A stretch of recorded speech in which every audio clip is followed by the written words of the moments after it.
And we were in fact with guarded optimism na the charges would be denied, not confirmed.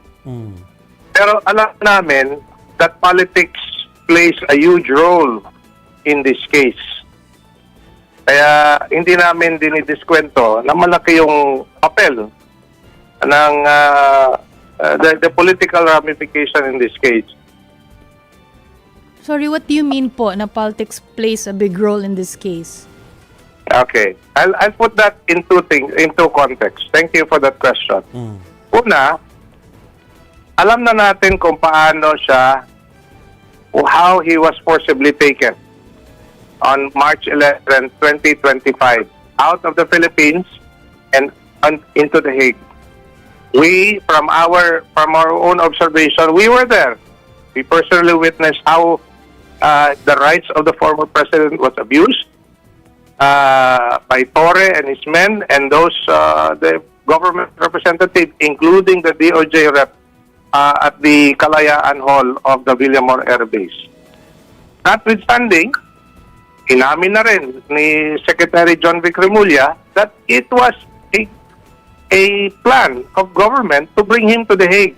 So that alone tells you how much of the politics, the political ramifications that this case is now involved in.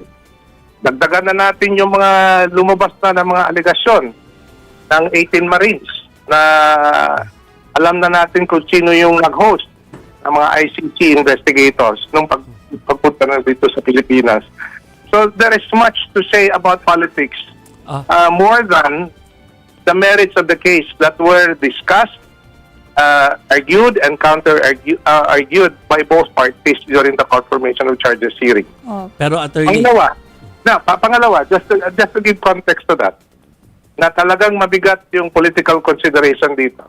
And I would like to say this, sa totoo lang, maganda yung ano niya, title ng show, sa totoo lang. Ganito yan, sir.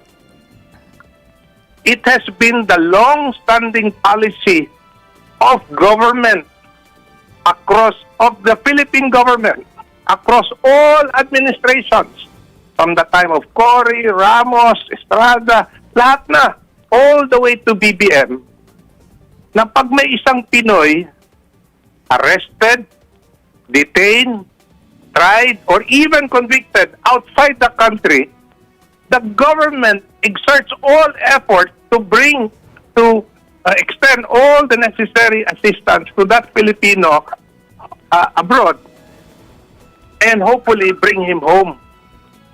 Now, we can talk about Sara Balabagan.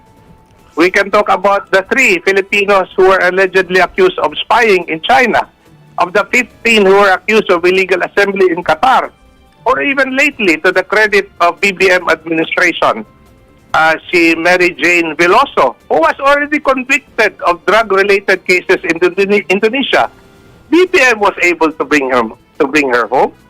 Pero ito, matanda na, wag na nating sabihin former president, Filipino citizen who is already in the country because of politics at galit siguro sa tao, no? Was forcibly taken out of the Philippines and brought to a foreign tribunal. Clearly opposite to the long-standing policy of the Philippine government, of any administration for that matter.